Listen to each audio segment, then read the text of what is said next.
اعوذ باللہ من الشیطان الرجیم بسم اللہ الرحمن الرحیم الحمد للہ والصلاة والسلام علی آلہ اما بعد فقد قال اللہ تبارک و تعالی فی کتاب المجید والفرقان الحمید بسم اللہ الرحمن الرحیم یوم ندعو کل اناس بامامہم۔ سامعین محترم، السلام علیکم ورحمۃ اللہ وبرکاتہ۔ سامعین محترم، آج جو میں آپ کی خدمت میں موضوع لے کر آیا ہوں اس امام کی کچھ مختصر زندگی آپ کی خدمت میں بیان کروں گا، جس کے نام سے ہمارے فقہ جعفریہ مشہور ہے۔ یعنی آج میں آپ کی خدمت میں امام جعفر صادق علیہ السلام کی زندگی کی کچھ پہلو کے بارے میں عرائض پیش کروں گا۔ سب سے پہلے امام علیہ السلام کا اسم گرامی جعفر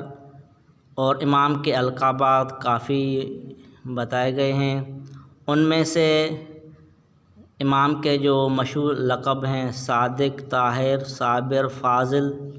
اور مشہور سب سے زیادہ جو امام کا لقب ہے صادق ہے۔ اور امام علیہ السلام کے والد گرامی امام محمد باقر علیہ السلام اور امام علیہ السلام کی والدہ ماجدہ کا نام جناب ام فروہ بنت قاسم۔ امام علیہ السلام کی تاریخ ولادت 17 ربیع الاول اور مدینہ منورہ میں ہوئی، اور امام علیہ السلام کی شہادت کے حوالے سے دو روایتیں ملتی ہیں۔ ایک روایت 15 شوال المکرم اور دوسری روایت 25 شوال المکرم ہجری 148۔ امام علیہ السلام ایک عظیم ہستی، ہر حوالے سے اگر امام علیہ السلام کی علم کی طرف نگاہ کی جائے تو امام علیہ السلام علم کا عظیم پیکر نظر آتے ہیں، اور امام جعفر صادق علیہ السلام علم کے ایسے عظیم پیکر تھے جن کی تعلیمات سے نہ صرف آپ یعنی امام علیہ السلام کے ماننے والے بلکہ غیر بھی برابر فیض حاصل کرتے رہے، حتیٰ کہ غیروں نے یہ بھی کہا، غیروں کو یہ بھی کہتے ہوئے نظر آئے لولا سنتان لہلک نعمان، خود یہی کہا کہ اگر ہماری زندگی میں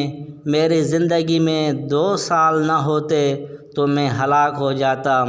جب پوچھا گیا کہ کون سے 2 سال، تو نعمان کہنے لگا کہ اگر میری زندگی میں وہ 2 سال جن 2 سالوں میں نے امام جعفر صادق علیہ السلام کی خدمت میں جا کر اور علم حاصل کیا، تو امام علیہ السلام رسول اکرم صلی اللہ علیہ وآلہ وسلم اور اپنے آباء و اجداد کی تعلیمات لوگوں تک پہنچائی، کیونکہ امام علیہ السلام علم نبوت کے چشمہ صافی سے سیراب تھے، اور امام علیہ السلام مختلف علوم کے مکمل ماہر، قرآنی مطالب کا سر چشمہ تھے، بحر العلوم اور مظہر العجائب تھے۔ اور امام علیہ السلام کے جو شاگرد امام مالک اور ابو حنیفہ شاگرد اور امام علیہ السلام ان کے استاد تھے۔ اسی طرح عظیم سائنسدان جس کو جابر بن حیان کہا جاتا ہے، وہ بھی امام علیہ السلام کے شاگردوں میں سے تھے۔ جب امام علیہ السلام کی تبلیغ دین کی طرف نگاہ کرتے ہیں تو امام جعفر صادق علیہ السلام کسی کے لیے بھی گفتگو کا دروازہ بند نہیں کرتے تھے۔ یہی سبب ہے کہ ایک مرتبہ امام علیہ السلام مسجد الحرام میں تشریف فرما تھے کہ اس دوران زنادقہ جو ایک گروہ جو خدا تعالیٰ کے منکر ہیں، امام علیہ السلام کے پاس آیا اور امام علیہ الصلوۃ والسلام ان کے ساتھ کشادہ دلی کے ساتھ پیش آئے اور ان کے فکری مسائل کو توجہ سے سنا، پھر ان کے حل بتائے۔ امام علیہ الصلوۃ والسلام لوگوں کے رہنمائی، ان کو راہ راست پر لانے اور خدا تعالیٰ کی معرفت کرانے اور انہیں اسلامی طرز حیات سکھانے کا کوئی موقع ہاتھ سے نہیں جانے دیتے تھے۔ اور جب امام علیہ الصلوۃ والسلام کی زندگی